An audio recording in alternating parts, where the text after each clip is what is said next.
Hello students, welcome to my class. This is Manish Kumar Nema from Government Excellence School, Damoh. In this class, we are going to learn about the lesson number 5, Footprints Without Feet by H.G. Wells, part 2 from your supplementary reader.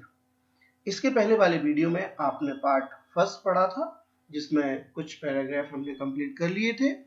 First part में हमने आपको बताया था कि दो बच्चे हैं जिन्होंने मडी इम्प्रिंट्स देखे हैं और उनका वो पीछा कर रहे हैं और पीछा जब तक वो उन फुटप्रिंट्स का करते हैं तब तक वे फुटप्रिंट्स ओझल या गायब हो जाते हैं। इसके बाद हमने ये भी पढ़ा था कि ग्रेफिन नाम के जो साइंटिस्ट हैं इन्होंने कई एक्सपेरिमेंट किए थे और एक्सपेरिमेंट करने के बाद इन्होंने एक ड्रग को डिस्कवर किया और उस ड्रग को उन्होंने स्वयं पी लिया जिससे वे इनविजिबल हो गए और इनविजिबल होने के बाद वो एक लॉलेस पर्सन में भी तब्दील हो गए। लॉलेस पर्सन मतलब लॉ यानी कानून को नहीं मानने वाले जो लोग होते हैं उन्हें लॉलेस पर्सन कहते हैं। और फिर उन्होंने लॉलेस होकर के अपने लैंडलॉर्ड जो उनका मकान मालिक था उसके घर में आग लगा दी और आग लगाने के बाद वो वहां से भाग गए। अब देखते हम पार्ट सेकंड में आगे का text. He escaped easily enough from the boys who followed his footprints in London. He escaped easily, वो आसानी से बच गए उन बच्चों से who followed his footprints, जिन्होंने पीछा किया था ग्रेफिन के फुटप्रिंट्स का लंदन में। But his adventure were by no means over, परंतु अभी उनके कारनामे या हिज मतलब ग्रेफिन जो साइंटिस्ट थे, परंतु उनके कारनामे अभी खत्म नहीं हुए थे। यहाँ फ्रेज भी आप देखिए, यहाँ फ्रेज का यूज हुआ है बाय नो मीन्स। यहाँ मैंने कुछ मतलब बताया है। बाय नो मीन्स का क्या मतलब है? बाय नो मीन्स एक फ्रेज है जिसका मतलब होता है नॉट एट ऑल यानी बिल्कुल भी नहीं, या इसको हम नो वे भी कह सकते हैं या हम ऑन नो अकाउंट भी कह सकते हैं। मतलब उनके कारनामे अभी बिल्कुल भी खत्म नहीं हुए थे। ये ओवर फ्रेज है। ओवर फ्रेज से हम किसी चीज का खत्म होना बताते हैं। जैसे गाड़ी में पेट्रोल खत्म हो गया, petrol is over in my bike. आपका चैप्टर समाप्त हो गया या खत्म हो गया, योर चैप्टर इज ओवर। ठीक। और आप कौन बनेगा करोड़पति में भी सुनते होंगे, जब अमिताभ बच्चन कहता है कि आपका समय खत्म हो गया तो वो कहता है your time is over now. तो इसी तरह ये ओवर जो है किसी चीज का खत्म होना बताता है। और जो वाई नो मीन्स है ये एक फ्रेज है। फ्रेज मतलब होता है एक से ज्यादा शब्द, more than one word is called the phrase in English. तो उनके कारनामे अभी बिल्कुल भी खत्म नहीं हुए थे। He had chosen a bad time of the year to wander about London without clothes. और ग्रेफिन ने बड़ा ही बेकार समय चुना था उस साल का, टू वॉन्डर यानी घूमने के लिए, स्टॉल करने के लिए। वॉन्डर अबाउट मतलब होता है टहलना। वॉन्डर अबाउट मतलब होता है यहाँ वहां टहलने के लिए। लंदन में ये बड़ा ही बुरा समय चुना था उन्होंने विदाउट क्लॉथ्स यानी बिना कपड़ों के घूमने का। इट वॉज मिड विंटर, और ये मिड विंटर थी मतलब मध्य शीत कालीन समय था जिसमें जो ग्रेफिन नाम के साइंटिस्ट हैं वो बिना कपड़ों के घूम रहे थे। The air was bitterly cold and he could not do without clothes. और जो हवा थी बहुत ही बिटरली मतलब टू मच, बहुत ही ठंडी थी। and he could not do without clothes, और he could not do without clothes यानी ये एक स्ट्रक्चर आया है। he could not do, he could not do without clothes का जो मतलब है, इसका मतलब है नहीं रह सकना, किसी चीज के बिना नहीं रह सकना। जैसे यहाँ लिखा है he could not do without clothes कि वो कपड़ों के बिना नहीं रह सकते थे। अब जैसे इस स्ट्रक्चर का यूज हम दूसरे फॉर्म में करें कि मैं हंसे बिना नहीं रह सकता तो I could not do without laughing। मैं रसगुल्ले खाए बिना नहीं रह सकता, I could not do eating rasgulla. तो यहाँ पर I could not do का स्ट्रक्चर जो है, यहाँ पर do मतलब करना नहीं है। I could not do एक फ्रेजल स्ट्रक्चर ही समझ लीजिए जिसमें किसी चीज के बिना हम नहीं रह सकते, तब इसका इस्तेमाल किया जाता है। Instead of walking about the streets मतलब गलियों में यहाँ वहां टहलने की बजाय he decided to slip into a big London store for warmth। और फिर ग्रेफिन ने डिसाइड किया कि वो किसी लंदन के बड़े स्टोर में जाकर स्लिप मतलब घुसे या चले जाएं, जिससे ताकि उन्हें वो गर्मी मिल सके। क्लोजिंग टाइम अराइव्ड, बंद का समय आ गया था। And as soon as the doors were shut, और जैसे ही सारे डोर्स बंद कर दिए गए, Griffin was able to give himself the pleasure of clothing and feeding himself without regard to expense.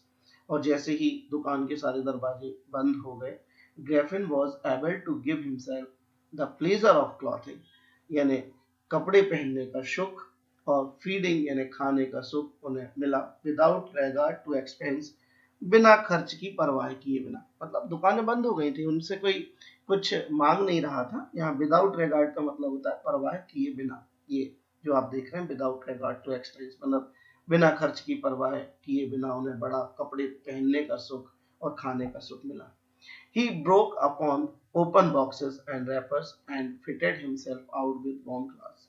उन्होंने जो डब्बे वहां रखे थे दुकान के अंदर, उनको खोला, उनको तोड़ा, और फिटेड हिमसेल्फ आउट, और फिट आउट मतलब होता है टू डेकोरेट, और अपने आप को सुसज्जित कर लिया गर्म कपड़ों से। सून विथ शूज, और जल्द ही विथ शूज यानी जूतों के साथ, एंड ओवरकोट के साथ, and a white brim head, और एक बड़ी सी टोपी के साथ, he became a fully dressed and visible person. वो फिर से बन गए एक फुली ड्रेस मतलब पूरे कपड़े पहने हुए, एंड विजिबल पर्सन एक दृश्यमान व्यक्ति।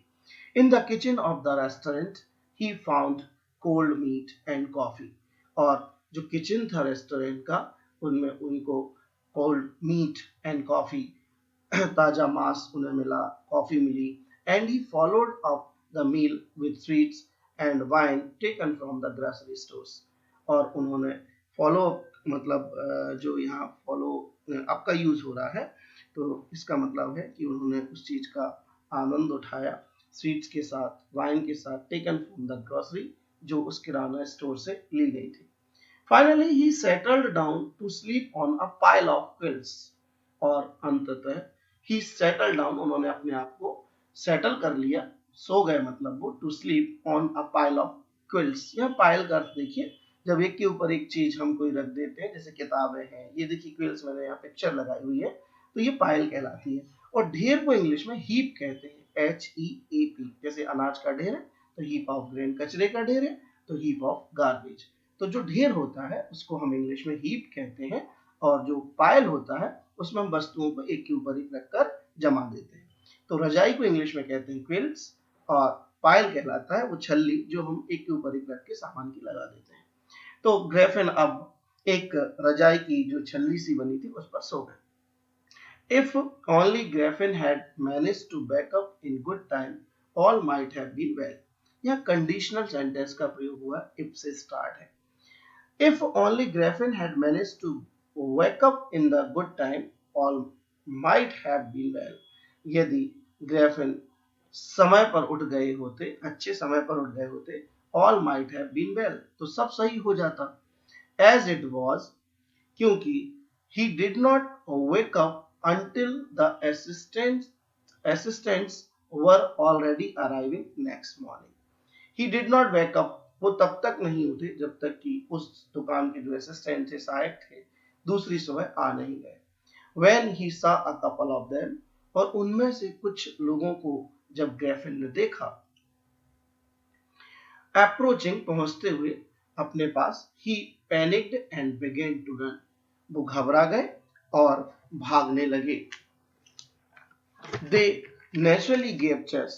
स्वाभाविक रूप से उन सभी लोगों ने गैप चेस का यहाँ पर मतलब है पीछा करना।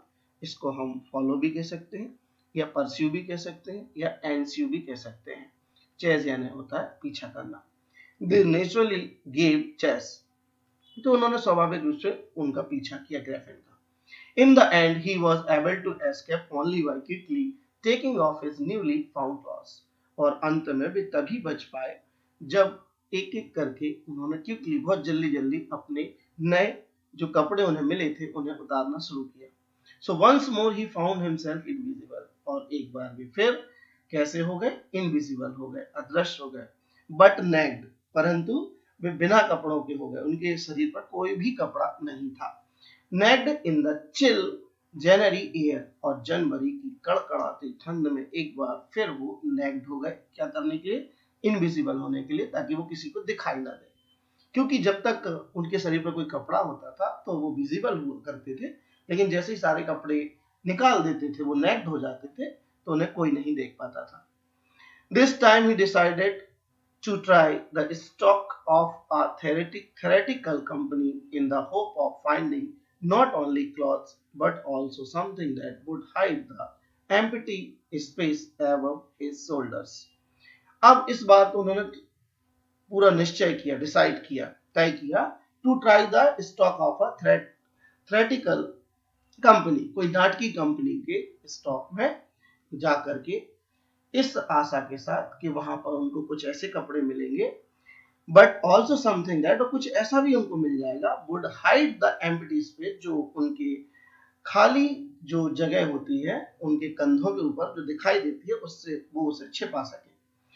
Shivering with cold, he hurried to Drury Lane, और कांपते हुए ठंड में ही हरीड, वो दौड़ पड़े, टू डूरी लैन, ये डूरी लैन लंदन में है, तो वहां पर वो भाग कर पहुंचे। The centre of the theatre world, जो केंद्र था पूरे दुनिया के नाटकी जो थिएटर थे वहीं पर स्थित थे, डूरी लैन में। ही सून फाउंड अ सुटेबल शॉप, और जल्दी उन्हें एक अच्छी सी दुकान मिल गई। ही मेड हिज वे, उन्होंने अपना रास्ता बनाया, इनविजिबल, अदृश्य होते हुए, upstairs, and came out a little letter bearing bandages around his forehead, और अपस्टेयर्स वो ऊपरी मंजिल पर पहुंचे, एंड केम आउट, थोड़ी देर बाद वो निकल आए, अ लिटिल लेटर, थोड़ी देर के बाद, बियरिंग बैंडेजेस, बियरिंग मतलब पहन करके, बैंडेजेस यानी पट्टियां, अराउंड हिज फोरहेड, अपने माथे में, पूरी गर्दन पे चारों ओर उन्होंने बैंडेजेस बांधी, डार्क ग्लासेस, और उन्होंने बढ़िया डार्क ग्लासेस पहने, फॉल्स नोज, और एक नकली नाक भी लगा ली अपने चेहरे पर, बिग वुशी साइड विस्कर्स, और बड़ी बड़ी मूछें, विस्कर्स मतलब होता है मूछ, यहाँ पर मैंने दिया है मूछों को हम मास्टर्स भी कहते हैं, और ये विस्कर्स भी इसका सिनोनिम्स है, और मूछें भी लगा ली, एंड अ लार्ज हेड, और एक अच्छा बड़ी सी उन्होंने टोपी लगा ली, to escape without being seen, और वो इस चीज से निकले वहां से बच के कि उन्हें कोई देखे ना।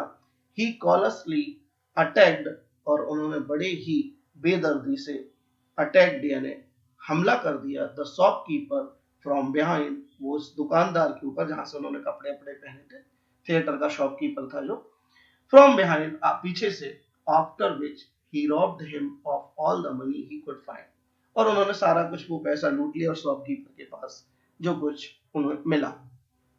ये हमारा पेज नंबर जो है, ये हमारा पेज नंबर बुक का जो है 28 है, और इसके बाद हम आगे के पेज पर चलेंगे।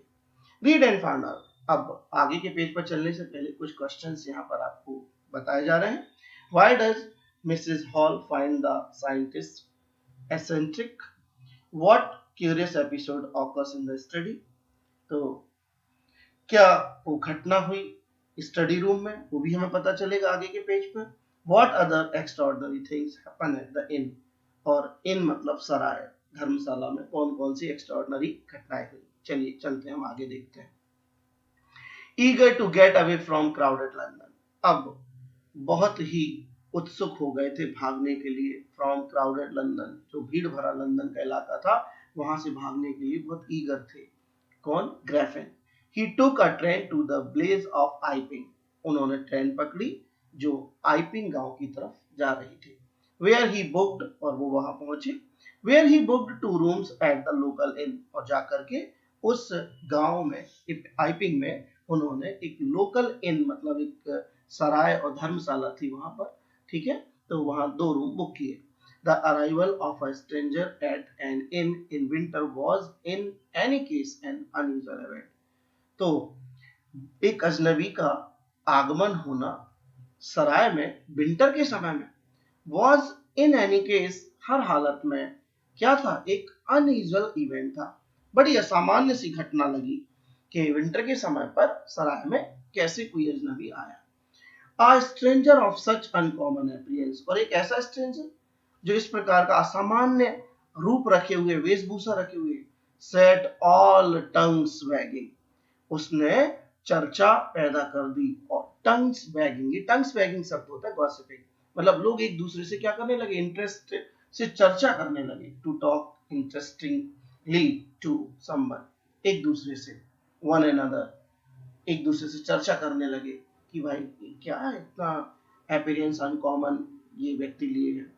Mrs hall the landlords wife, अब यहाँ आप नए कैरेक्टर से जुड़ रहे हैं जो है Mrs hall. The landlords wife, मकान मालिक की पत्नी थी, उस इन में जो मकान मालिक थे उनकी पत्नी थी Mrs Hall. Made every effort to be friendly, उन्होंने पूरा प्रयास किया कि भाई उससे मित्रवत हो जाए जो नया उनके स्ट्रेंजर आया था इनमें।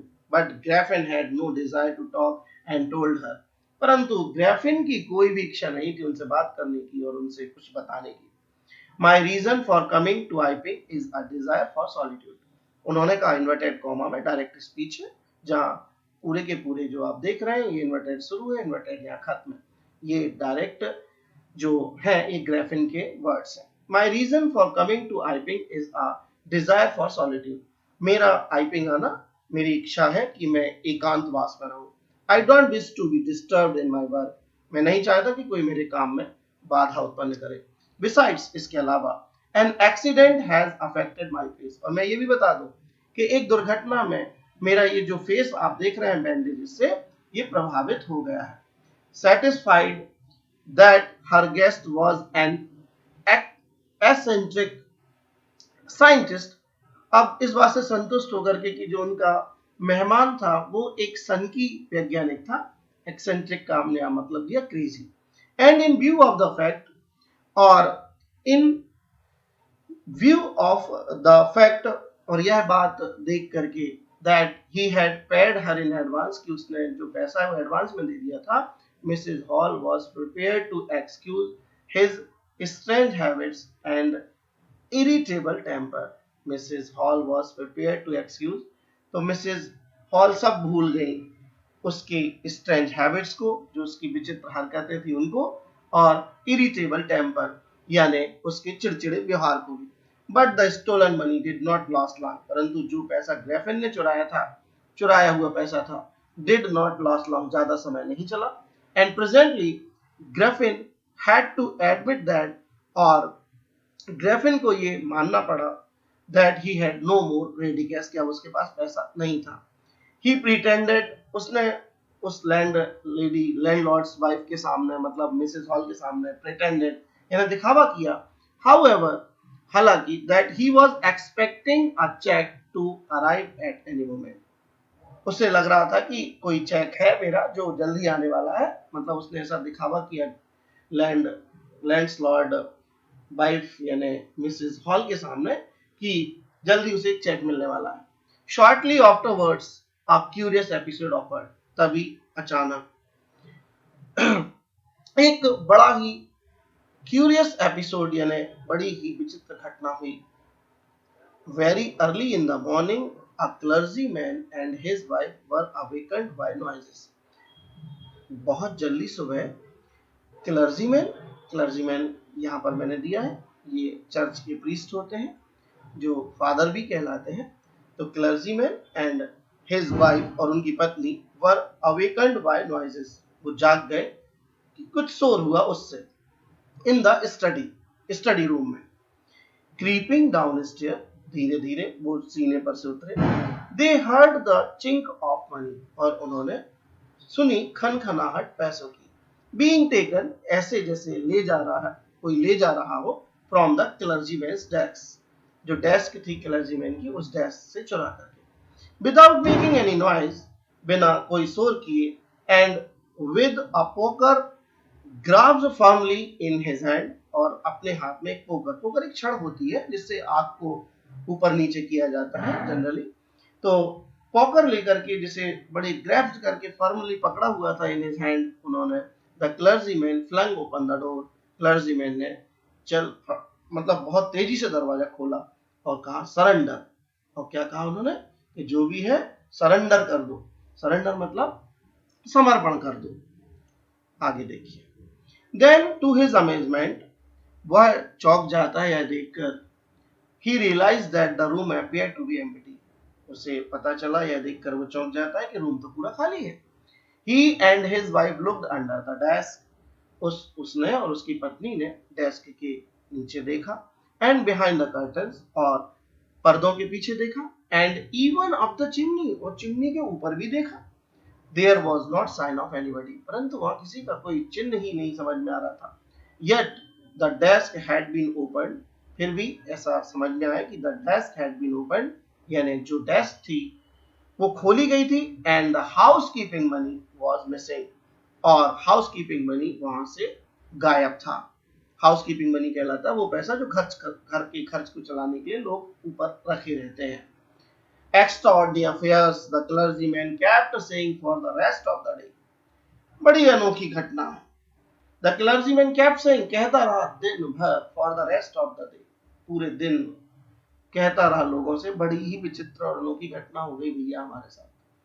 But it was not as extraordinary as the behavior of Mrs. Hall's furniture a little later that morning. परंतु it was not as extraordinary, परंतु ये उतनी अनोखी नहीं थी as the behaviour of Mrs Hall's furniture, जितना व्यवहार था मिसेस हॉल्स के फर्नीचर का, a little later that morning, उसी सुबह थोड़ी देर पहले। देखिए क्या हुआ। The landlord and his wife were up very early, और जो लैंडलॉर्ड थे और उनकी पत्नी थी बहुत जल्दी सुबह उठ गए, and were surprised to see the scientist door wide open, वो बड़े आश्चर्यचकित रह गए ये देख करके कि साइंटिस्ट यानी जो ग्रैफिन था जिसने वो रूम लिया था उसके कमरे का दरवाजा खुला हुआ था। Usually it was shut and lock, और हमेशा की तरह ये बंद और लॉक्ड हुआ करता था, लेकिन वो खुला हुआ था। And he was furious if anyone entered his room, and he was furious, वो तो बड़ा ही गुस्से वाला था। If anyone entered his room, यदि कोई उसके कमरे में घुसे तब।